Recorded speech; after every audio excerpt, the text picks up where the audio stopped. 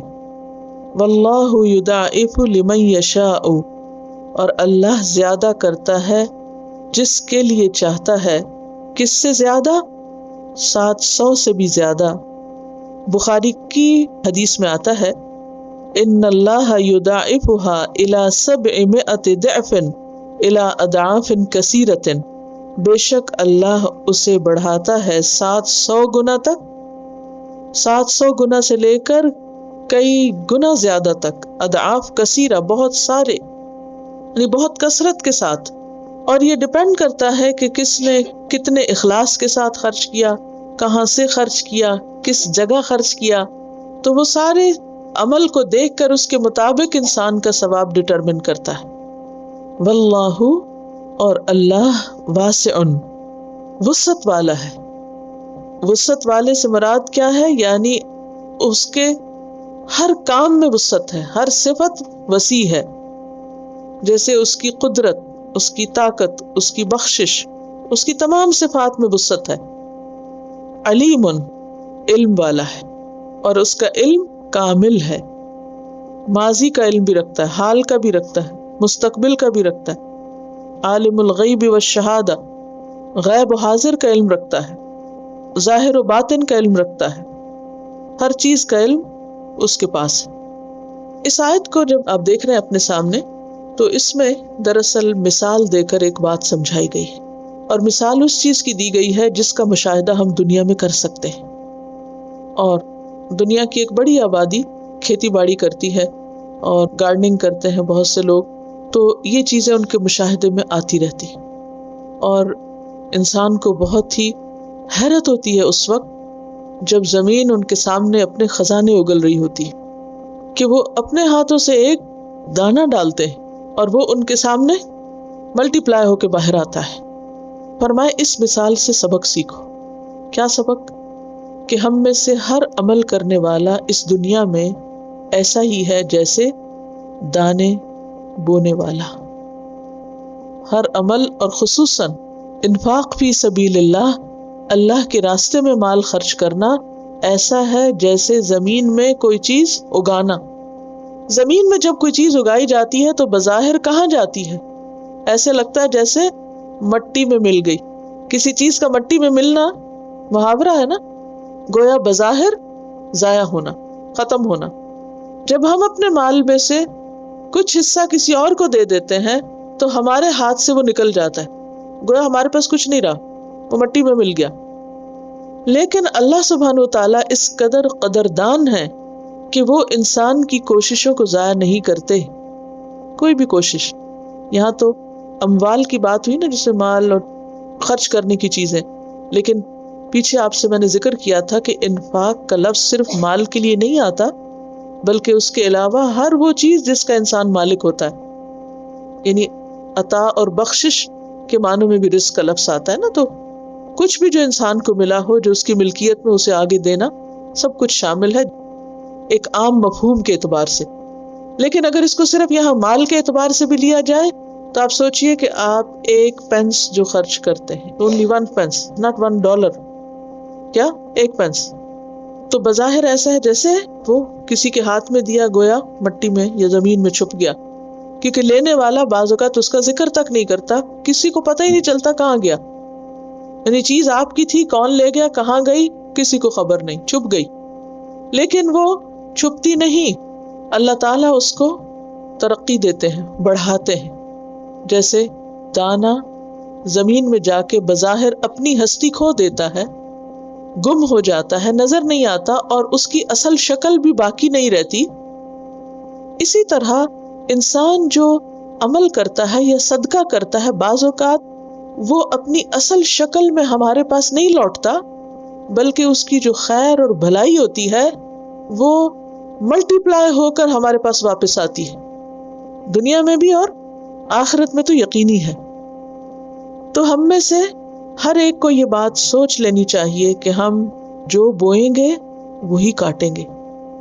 اسی لیے بونے اور کاٹنے کا یہ محاورہ صرف مال خرچ کرنے کے معنوں میں نہیں آتا، بلکہ تمام اعمال ایسے ہی ہیں جیسے ہم دنیا کی کھیتی میں بو رہے ہیں کچھ.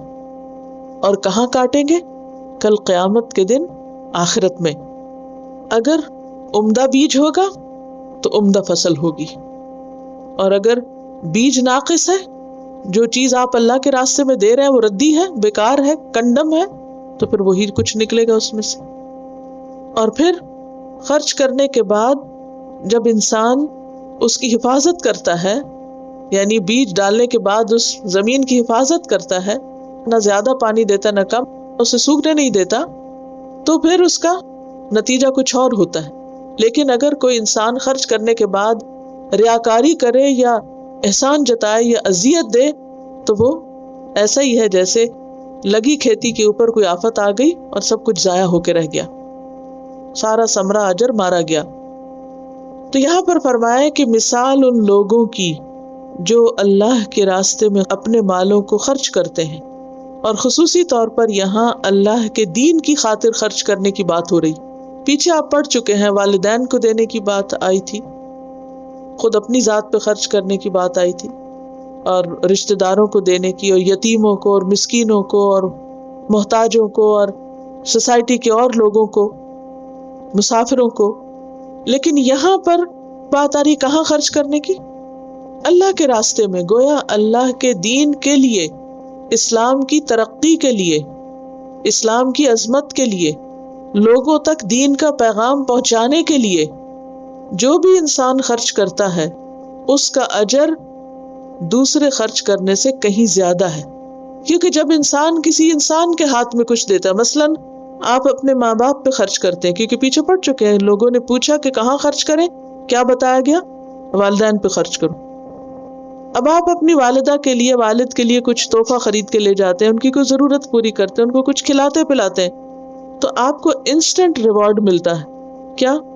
ایک گریٹیفیکیشن ہوتی ہے، اور ایک دعا بھی ملتی ہے، اور پھر آپ کو فوری طور پر ایک نتیجہ نظر آتا ہے ان کے چہرے پر، خوشی کی صورت میں یا کسی لفظی شکرانے کے طور پر. اسی طرح اگر آپ رشتہ داروں کو دیتے ہیں تو وہاں سے بھی آپ کو کچھ نہ کچھ تعریف کبھی مل جاتی ہے، کچھ اور کسی طرح کی شکریہ کی کوئی بات نظر آ جاتی ہے. اسی طرح آپ یتیموں پہ کرتے ہیں یا مسکینوں پہ کرتے ہیں تو وہ بھی آپ کی طرف دیکھتے ہیں اور ان کی آنکھوں میں ایک احسان مندی ہوتی ہے. مسافروں پہ خرچ کرتے ہیں تو ان کا چہرہ کھل اٹھتا ہے، تو یہ ایک انسٹنٹ ریوارڈ آپ کو مل جاتا ہے. لیکن جب آپ فی سبیل اللہ خرچ کرتے ہیں، وہ کیسے؟ کہ مثلاً آپ کسی ڈبے میں ڈال رہے ہیں کسی مسجد یا کسی دینی ادارے کی ترقی کے لیے، تو اب آپ کو کسی نے پلٹ کے کوئی شکریہ نہیں بولا، کیونکہ وہ آپ نے ایسے ہی ڈالا جیسے زمین کے اندر کوئی بیج ڈالا. وہ کس کے پاس گیا، کس نے اس سے فائدہ اٹھایا، وہ کس کام لگا، آپ کو کچھ پتہ نہیں.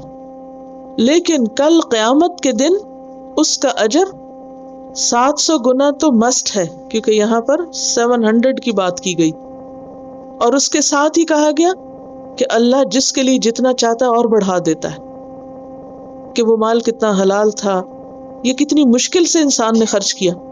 بعض اوقات انسان کے پاس بہت ہوتا ہے، مثلا اگر ایک شخص کے پاس $1,00,000 ہے تو اس میں سے اگر اس نے 1,000 دے دیا تو کوئی بڑی بات نہیں. لیکن اگر کسی کے پاس ہے ہی 1,000 اور اس میں سے وہ آدھا دے رہا ہے تو ظاہر زیادہ مشکل میں دے رہا ہے. تو یہ حساب کتاب پھر اللہ تعالیٰ اپنے ذمے لے لیتے ہیں کہ کون کہاں کتنا خرچ کر رہا ہے. پھر فی سبیل اللہ میں عمومی طور پر وہاں مال خرچ کرنا جس میں انسان صرف اور صرف اللہ سے جزا چاہتا ہے. بعض اوقات ایسا ہوتا ہے نا، لوگ کسی بیمار کے لیے کوئی فنڈ کلیکٹ کر رہے ہوتے ہیں یا کسی اور غرض کے لیے، تو لینے والے کو بالکل نہیں پتا ہوتا کہ آپ دینے والے. بعض اوقات آپ کسی کے ذریعے خرچ کرا دیتے ہیں. اب وہ بیچ میں ذریعے کو تو تھوڑا سا پتا ہے، مگر جس تک پہنچا اس کو نہیں پتا کہ یہ دراصل آپ تھے، کیونکہ آپ نے اس سے کچھ نہیں چاہا. کس سے چاہا؟ اللہ سے چاہا. تو جو شخص اللہ کی خاطر خرچ کرتا ہے، اللہ اس کی بہت زیادہ قدردانی کرتا ہے کہ اس کو کئی گنا بڑھا کے دیتا ہے، کم از کم 700، اور پھر حدیث کے مطابق 700 سے بھی کہیں زیادہ.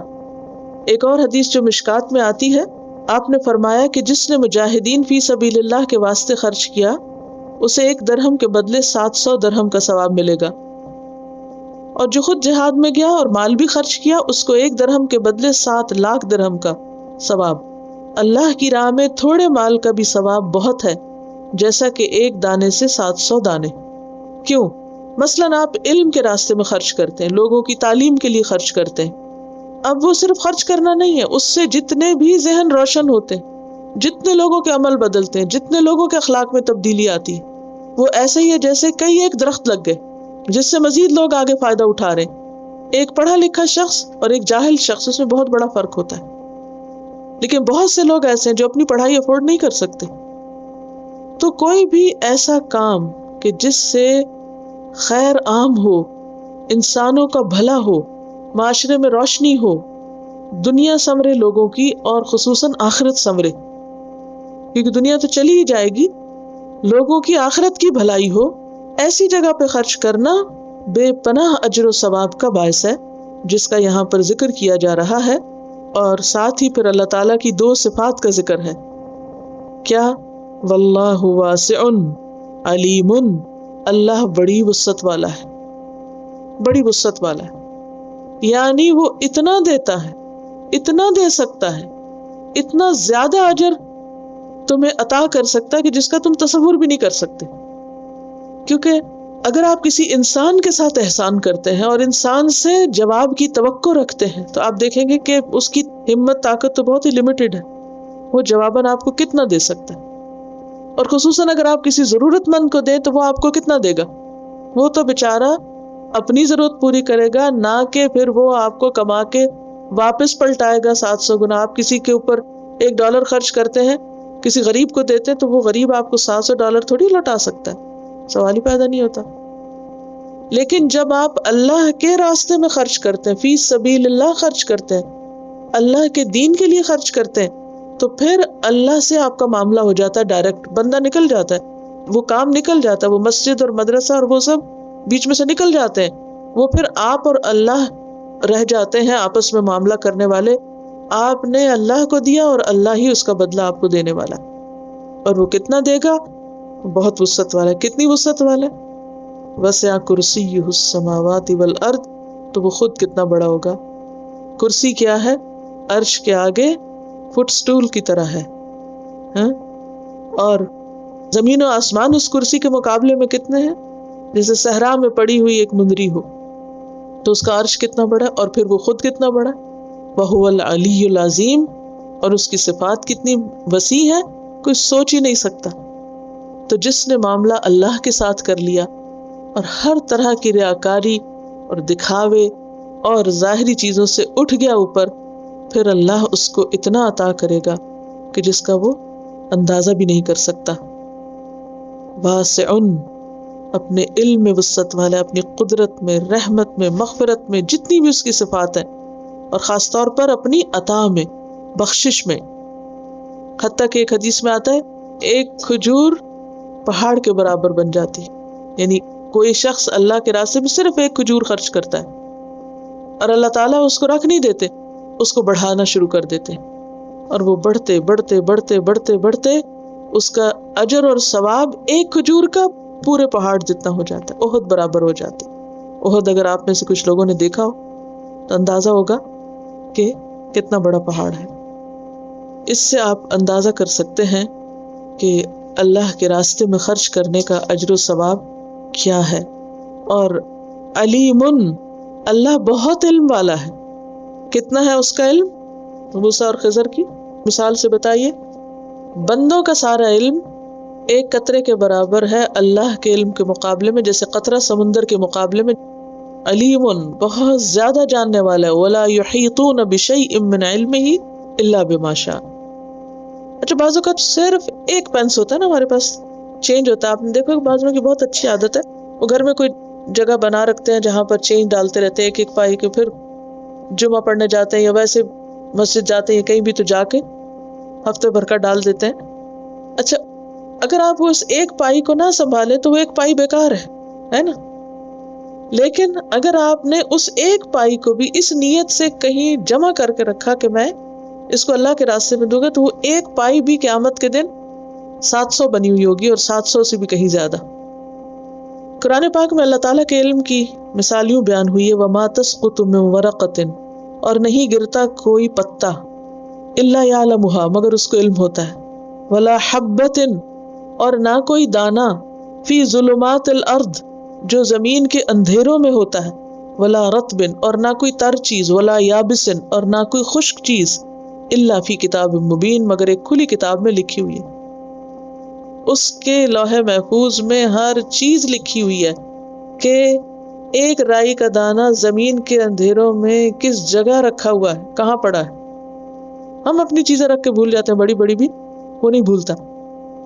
لہٰذا اگر کوئی ایک پینس بھی خرچ کرتا ہے تو ہمیں بھول جاتا ہے کہ ہم نے ایک پینس سنبھالے رکھا، صرف اس لیے کہ اس کو کہیں ڈال دیا جائے اللہ کے راستے میں، تو وہ بظاہر ایک ہے.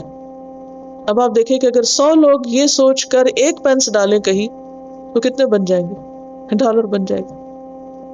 100 لوگ $1، صرف $1 کیا ہے؟ دودھ کا ڈبہ بھی نہیں آتا. تو صرف $1، 100 لوگ یہ سوچ کے کسی دن کسی جگہ ڈال دیں تو کیا ہوگا؟ $100 بن جائیں گے، اور اس سے کتنے کام ہو سکتے ہیں. اسی لیے اللہ سبحانہ وتعالیٰ حبہ سے مثال دیتے ہیں. یہ آیتیں تو آ جائیں، لیکن پچھلے ہفتے میری بیٹی 4 سال کی، میں نے گھر میں ایک چیریٹی باکس بنایا ہوا ہے بچوں کو ترغیب دینے کے لیے کہ اس میں جو بھی پینی ڈالر کچھ ڈال دینا. تو چھوٹی بیٹی میری 4 سال کی، اس کے ہاتھ میں کچھ سینٹس تھے. میں نے کہا اس میں ڈالنا ہے. بچے آتے ہیں کہتے ہیں مجھے دو، میں اس میں ڈالوں نا. کہتی نہیں، مجھے الہدا کے چیریٹی باکس میں ڈالنا ہے. تو میں اپنی فرینڈ سے بات کر رہی تھی پچھلی ویک، اس سے میں نے سنا تو میرے دل میں یہ بات ہے کہ ہم جاتے ہیں الہدا میں، ہر چیز ہم یوز کرتے ہیں، فائدہ اٹھاتے ہیں. فیس تو خیر ہم دیتے ہیں اپنے لیے، لیکن ہم کیوں نہ دل میں یہ سوچیں کہ $1 ہم ہر ہفتے کم از کم اس میں ڈالیں گے نا. تو مجھے یہ بات آپ تک پہنچانی تھی. مجھے اپنی بیٹی سے یہ چیز جو ہے نا میرے دل میں آئی. جزاک اللہ. بعض اوقات بچے وہ سکھا دیتے ہیں ہمیں کہ جو ہمارے ذہن میں نہیں آتا. تو بات یہ ہے کہ اللہ تعالیٰ کسی اور چیز سے بھی مثال دے سکتے تھے، لیکن ایک دانے سے کیوں دی؟ کھانا کھاتے ہوئے اگر ایک چاول گر جائے تو آپ میں سے کتنے لوگ اٹھائیں گے اس کو؟ کوئی بھی نہیں اٹھاتا، وہ کہتے ہیں بس جھاڑ دیا، ختم. حالانکہ اس کو بھی اٹھا لینا چاہیے. سنت یہی ہے کہ کچھ بھی گر جائے کھاتے ہوئے تو اس کو اٹھا لینا چاہیے. بہرحال اب یہ ہے کہ ایک دانہ جس کی عام طور پر ہمارے نزدیک یا بظاہر کوئی ویلیو نہیں، لیکن اللہ کے ہاں اس کی بھی بہت زیادہ ویلیو ہے، بہت زیادہ قدردانی ہے، کیونکہ وہ قطرہ قطرہ ہی مل کر سمندر بنتا ہے. تو اس لیے اللہ سبحانہ وتعالیٰ نے دانے کی مثال دی. اور مثال اس لیے دی اللہ نے کہ بات زیادہ سمجھ آتی. اگر اللہ تعالیٰ یہاں پر صرف اتنا فرما دیتے کہ لوگوں اگر تم اللہ کی راہ میں خرچ کرو گے تو میں تمہیں 700 گنا اس کا اجر دوں گا، تو بات اس طرح نہیں دل کو لگتی جس طرح ایک دانے کے اگانے سے مثال دے کر اور اس کی بالیوں سے اور پھر وہ سارا ایک امیجن کرا دیا. مثالوں سے بات زیادہ سمجھ میں آتی ہے، زیادہ اس سے فائدہ حاصل ہوتا ہے. قرآن پاک میں آتا ہے کہ وَتِلْكَ الْأَمْثَالُ نَضْرِبُهَا لِلنَّاسِ وَمَا يَعْقِلُهَا إِلَّا الْعَالِمُونَ. یہ مثالیں ہم انہیں لوگوں کے لیے بیان کرتے ہیں، لیکن ان کو صرف علم والے سمجھتے کہ ان کا مطلب کیا ہے. سورۃ العنکبوت کی آیت 43 ہے. اس آیت سے ایک اور بات یہ بھی پتہ چلتی ہے کہ انسان اپنے مال میں سے خرچ کرے، اور اس میں خاص طور پر خواتین. بعض اوقات ہسبینڈ کے مال میں سے ہم خرچ کر دیتے ہیں تو سمجھتے ہیں کہ ہمارا بھی ہو گیا. ٹھیک ہے، وہ اجر ثواب مل جاتا ہے اس ایفرٹ کا، محنت کا، لیکن خاص طور پر جو آپ کا ذاتی جیب خرچ ہے اس کو صرف اپنی ذات پہ نہ لگائیے، اس میں سے اللہ کے راستے میں دیجیے. دس از مائن، یعنی آپ کا وہ ہے جس سے آپ جو چاہیں کر سکیں، خواہ ہسبینڈ دیں، پیرنٹس دیں یا آپ خود کمائیں کسی بھی طرح، لیکن وہ آپ کا اپنا، اس میں سے نکالیں. پھر اسی طرح اگر آپ کام کرتے ہیں یا آپ یہ کہ وراثت میں سے کچھ ملا یا کسی سے تحفے تحائف کی شکل میں کچھ ملا تو وہ خالص آپ کا ہے، آپ جیسے چاہیں اس کو خرچ کریں. اس کے خرچ کرنے کا اجر و ثواب زیادہ ہے، اور خصوصاً جس سے آپ کو کوئی انس ہو یا آپ کو محبت ہو. تو لن تنالوا البر حتی تنفقوا مما تحبون. پھر ایک بات یہ بھی ہے کہ فی سبیل اللہ، یعنی اللہ کی مرضی کے کاموں میں خرچ ہو، حرام چیزوں میں خرچ نہ ہو.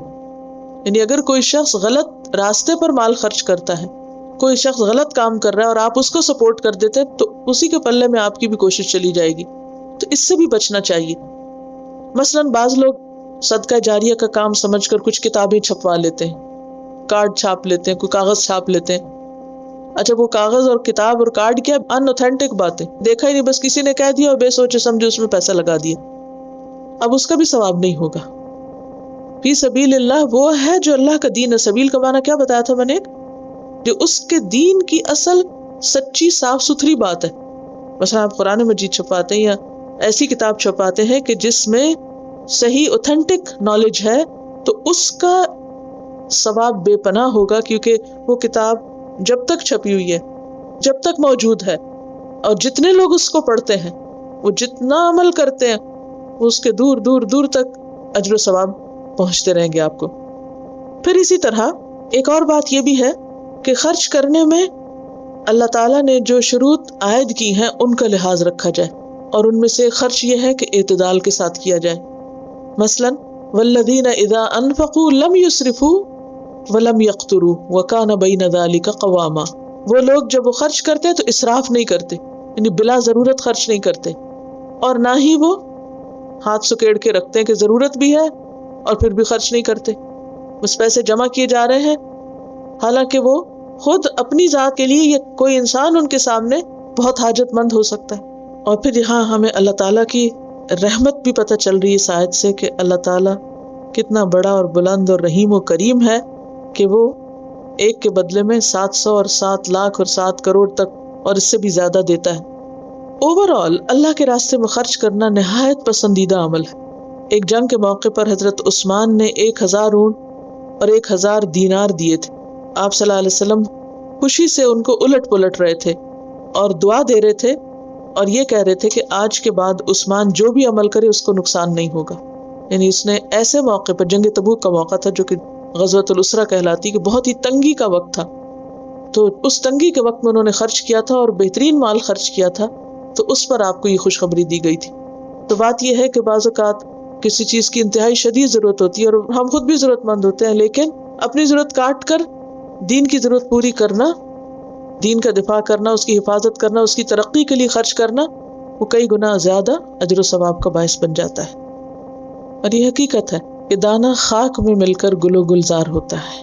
اگر آپ اس کو کسی شیشے کی بوتل میں ڈال کے میز پہ سجا دیں تو وہاں وہ گل و گلزار نہیں ہوگا. بعض اوقات مجھے بڑی حیرت ہوتی ہے نا کہ ہم اپنے گھروں میں ایک کے بعد ایک ڈیکوریشن پیس خرید کر انتہائی مہنگے سجائے چلے جاتے ہیں. تو سوچے ہماری یہ دیواریں بھری بھی ہوں اور ہمارے عمل میں کچھ نہ ہو، اخلاق نہ ہو، علم نہ ہو، کیا فائدہ؟ اس سے کچھ اضافہ نہیں ہوگا ہماری آخرت کے اجر میں. وہ صرف دل کی ایک تسلی ہے کہ سامنے لٹکی ہوئی چیزیں. تو اسی طرح جو مال ہمارے دیواروں پہ لٹک جاتا ہے بس وہ دیواروں پہ لٹکا رہ جائے گا. ہم مر کے چلے جائیں گے قبر میں، وہ دیواروں پہ لٹکا رہے گا، اور بعد میں کیا ہوگا؟ لوگ اسے تقسیم کر لیں گے، وہ کسی اور کی دیوار پہ جا لٹکے گا. بعض تو پھینک دیتے، وہ کہتے ہیں آؤٹ ڈیٹڈ ہیں، پرانے ہو گئے، کنڈم کر دیتے ہیں.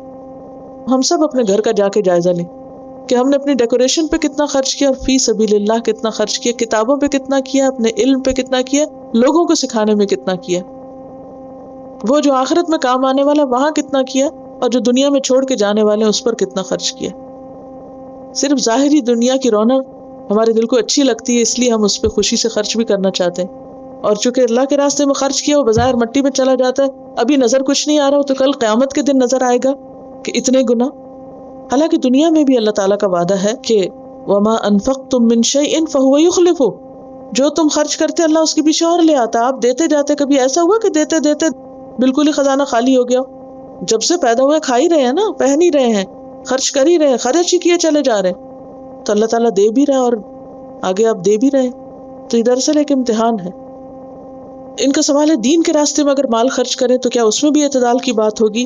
عمومی طور پر تو عام حالات میں اعتدال ہی ہوگا، لیکن اگر خصوصی حالات ہوں، جیسے ایک جنگ کے موقع پر جہاں یہ حضرت عثمان نے 1000 اونٹ اور درہم دیے تھے، عبد الرحمن بن عوف نے 4000 دیے تھے، اور ابو بکر رضی اللہ تعالیٰ عنہ نے پورا گھر دیا تھا، کچھ بھی نہیں چھوڑا تھا. کچھ مواقع ایسے ہوتے ہیں کہ جہاں پھر یہ نہیں دیکھا جاتا کہ اب کیا رکھنا ہے. مثلاً آپ دیکھیں کہ عام طور پر آپ اپنے والدین کو کسی خاص موقع پر یا کسی بھی مناسبت سے کچھ نہ کچھ دیتے رہتے ہیں، لیکن بعض اوقات کیا ہوتا ہے وہ بیمار ہو جاتے ہیں. اب آپ کتنا دیتے ہیں؟ ہو سکتا ہے کہ آپ کے ذمہ ان کا پورا علاج آ جائے. آپ صرف وہ نہیں دیتے جو آپ کے پاس ہے، بعض اوقات آپ قرضہ لے کر بھی ان کا علاج کراتے ہے نا. تو یہ حالات اور ضرورت کے مطابق ہے. نارمل روٹین کے حالات میں تو آپ جیسے ابھی بات ہوئی تھی کہ اگر ہر ہفتے $1 بھی دے دیں تو بھی کیا ہے، وہ ایک چل رہا ہے معاملہ. لیکن ہر انسان کی حیثیت فرق ہے. کسی کے پاس ہو سکتا ہے ڈالر بھی نہ اور کسی کے پاس 100 ہو، یہ تو ہر ایک کی بات الگ ہے. لیکن بعض اوقات ایسے اوقات آ جاتے ہیں کہ مثلاً کوئی مسجد خریدی جا رہی، تو اب کیا ہے اس وقت آپ 100,000 تو نہیں دیں گے. اس وقت آپ ہو سکتا ہے کہ اپنی کوئی جمع پونجی میں سے نکال کے اپنی ضرورت کاٹ کر ضرورت وہاں پوری کریں گے، تاکہ مسلمانوں کے لیے ایک ایسی عبادت گاہ اور ایک ایسا مرکز بن جائے کہ جس سے مزید آئندہ نسلوں کو فائدہ پہنچے اور ہمارے لیے صدقہ جاریہ بھی ہو. تو وہاں پر پھر اعتدال کا مفہوم مختلف ہو جائے گا. تو ایک ہے عام حالات میں خرچ کرنا اور ایک ہے خصوصی مواقع کے مطابق خرچ کرنا. ان کا سوال یہ ہے کہ بعض اوقات ہسبینڈ کوئی فکس اماؤنٹ تو نہیں دیتے، لیکن یہ ہے کہ جیسے خرچ کے طور پر جو بھی دیا اور کہا یہ آپ کا ہے، جہاں چاہیں خرچ کریں، تو کیا اس میں سے بھی صدقہ کر سکتے؟ بالکل کر سکتے ہیں. کیوں؟ اس لیے کہ اس میں سے اگر آپ اپنی ذات پہ کر رہے ہیں، گھر پہ کر رہے ہیں، تو کیا دین ہی کے کام پہ نہیں ہوگا؟ یعنی پھر اپنے پہ بھی کریں، دین میں بھی کریں، دوسروں پہ بھی کریں، رشتہ داروں پہ بھی کریں. یعنی مختلف ضروریات کو سامنے رکھ کے کر سکتے ہیں. اگر ہسبینڈ کچھ بھی آپ کو جیب خرچ کے طور پر دے تو اس کا بھی ثواب ہے، کیونکہ آپ کی ایفرٹ اور بہت سی چیزوں میں لگ رہی ہوتی ہے. آپ ایک پورا گھر سنبھال رہے ہیں، کچھ تو ایک میوچل انڈرسٹینڈنگ کے ساتھ چل رہے ہیں نا. تو اس لیے اگر ہسبینڈ کچھ بھی آپ کو جیب خرچ کے طور پر دیتے ہیں تو اسے ایز اے سیلری تو نہیں دیتے، لیکن ان کے اوپر فرض بھی ہے بیوی کا نان نفقہ، اور پھر وہ جو مال تحفے یا ہدیے کے طور پر آتا ہے وہ بھی آپ کا اپنا ہو جاتا ہے. وآخر دعوانا ان الحمد للہ رب العالمین. سبحانک اللہم وبحمدک نشہد ان لا الہ الا انت نستغفرک ونتوب الیک. السلام علیکم ورحمۃ اللہ وبرکاتہ.